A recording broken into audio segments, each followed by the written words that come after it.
"101 Dalmatians." Read the story along with me and find out what happens. You will know when it's time to turn the page when you hear this sound.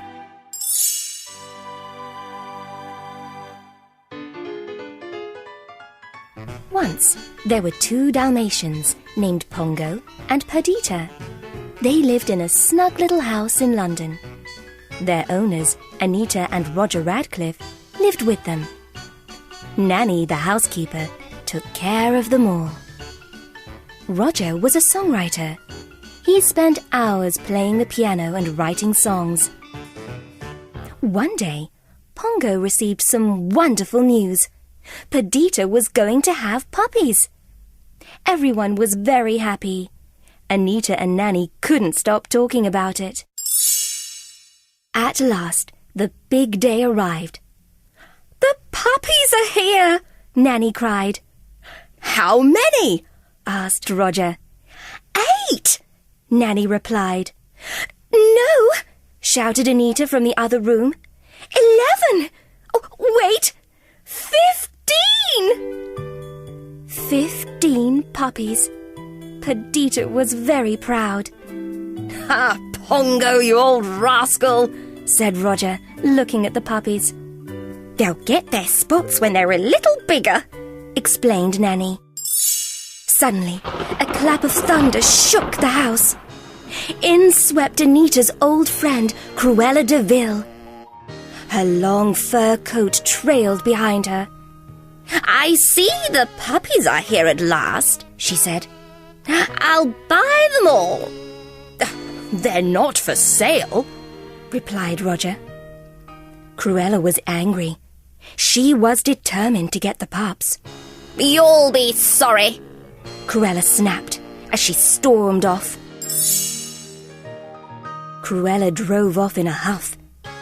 She wanted those puppies so she could make a Dalmatian coat. She came up with an evil plan. Cruella hired Horace and Jasper Baden to steal the puppies. "As soon as you have a chance, sneak into their house and grab those puppies," Cruella told them. "You must wait until the puppies get their spots," she added. "But then they will be mine." Each day, the puppies grew bigger, and each day they got more spots. One night, after the puppies went to bed, Pongo and Perdita went to the park. They took Roger and Anita with them. But as soon as they went out, Horace and Jasper went in. Jasper locked Nanny in the attic. Then the Badens stole all 15 puppies. When Roger and Anita returned, Nanny told them what had happened. Roger called the police, but the police couldn't find the puppies. Perdita and Pongo were very upset. Then Pongo had an idea. "Let's try the Twilight Bark," he said. "It's our only hope." Pongo went outside and barked in a special code. "Yap and yip and yelp, yelp, yelp. 15 puppies need your help. Calling all hounds, yippers and yappers. Please help us find their cruel kidnappers." The message passed from dog to dog. It woke up Towser, a bloodhound who lived way out in the country. "A message from the city," Towser explained to Lucy the goose. "An important one, too. I'd better tell the folks on the farm." Old Towser's barking woke up a cat named Sergeant Tibbs. Tibbs told Captain, a horse, to wake up Colonel, the sheepdog. The Colonel pricked up his ears. "Oh, 15 spotted puddles were stolen?" "I think that's puppies, sir," said Sergeant Tibbs. Tibbs remembered hearing some barking at the old DeVille place. "Oh, nonsense! That house has been empty for years," said the Colonel. "Not any longer," Captain said. "There's smoke rising from the chimney. Oh, then we'd better investigate, Tibbs, barked the Colonel. They went to the old house. Sergeant Tibbs slipped into the house. What a surprise! He saw 99 Dalmatian puppies. 15 of them were huddled in front of the TV. "Those must be the ones," Tibbs said. He raced back to tell the others. The Colonel sent a message. Dog by dog, the message was passed from the country to the city. "Listen, Purdy," said Pongo. "It's the Great Dane. He has an answer for us." The 2 Dalmatians raced to meet the big dog. The Great Dane told them where Sergeant, Colonel, and Captain had found the puppies. "We must go at once," cried Perdita. When they reached the country, Sergeant Tibbs and the Colonel were waiting for them. They sneaked into the old house. "What does Cruella want with all these puppies?" they heard Jasper ask. "She says she's going to make them into a coat," Horace answered. "A dogskin coat?" cried Perdita. "How cruel!" Perdita counted the puppies. "There are 99 puppies here," she said. "We must take them all home with us," Pongo said. "Let's go." Sergeant Tibbs led the way. Horace and Jasper didn't see them leave. They were too busy watching TV.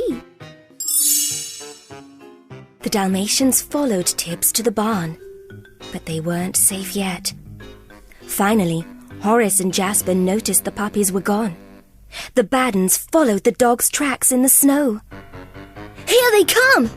shouted Tibbs. "We'll hold them off," Captain told Pongo. The Dalmatians escaped out the back door, and Captain gave the Baddens a swift kick in the backside when they came through the front door. Pongo and Perdita led the puppies through a snowstorm. Suddenly, Pongo heard a car. "Quick, hide!" he urged. The dogs hid under a bridge. Luckily, Horace and Jasper didn't see them. All the puppies were tired and hungry. "My nose is froze," whimpered Lucky. Just then, Pongo heard a friendly bark. "Follow me," said a collie. "I have a place for you to stay." The collie led them to a warm barn. Some friendly cows gave the puppies plenty of milk to drink. Soon, 99 puppies were fast asleep in the hay. Pongo and Perdita thanked the cows and the collie. "Tomorrow morning you can go to the village," said the collie. "A Labrador retriever will meet you and show you how to get home." The next morning, Pongo and Perdita continued on their way. Pongo knew that Cruella would be looking for them. He tried to brush away their tracks with a branch. But Cruella saw the tracks. "They're headed for the village!" she shrieked. When the dogs reached the village, the Labrador was waiting for them. He led them to an empty blacksmith shop. "A van is leaving for London soon," he said. "There's room for all of you." But Cruella and the Baddens had reached the village too. "Find them!" she shouted at Horace and Jasper. The dogs were trapped. "Pongo, how will we get to the van?" Perdita whispered. Just then, Lucky said, "Patch pushed me." He was covered in soot from the furnace. "He pushed me first," Patch whined. He was covered with soot too. Pongo turned his head and saw the dirty puppies, which gave Pongo an idea. He rolled in the soot. "Look, I'm a Labrador. Come on, Purdy. Let's all be Labradors." Soon, all the Dalmatians were covered in soot. "We're going to fool the nasty lady," said the pups, giggling. The van was getting ready to leave. "Better hurry," said the Labrador. One by one, the puppies were put in the van. They almost made it, But the last puppy became stuck in the snow. The melting snow from the roof washed off the soot. There they are! Cruella cried. The van pulled away in the nick of time. After them! Cruella shouted. Cruella drove too fast for the slippery road. Oh, watch out! Cried Horace. But it was too late. The cars crashed and rolled down a hill. Everyone landed in the deep, soft snow. But the cars were smashed to pieces. Back in London, Anita and Nanny were decorating the Christmas tree. Roger was too upset to help. They all missed the Dalmatians. Sometimes at night I think I hear them bark, said Nanny. but it always turns out to be a dream. Wait! Cried Anita. Did you hear that bark? Nanny flung open the door. A large black dog jumped on Roger and covered him with kisses and soot. Oh, it's Pongo and Perdita with their little ones, cried Nanny. Then Anita and Roger noticed the room was filled with dogs. 101 Dalmatians to be exact. Whatever shall we do with them? Anita asked. We'll buy a big place in the country, said Roger. A Dalmatian plantation. As Roger played the piano, everyone was filled with happiness. It was a very merry Christmas after all.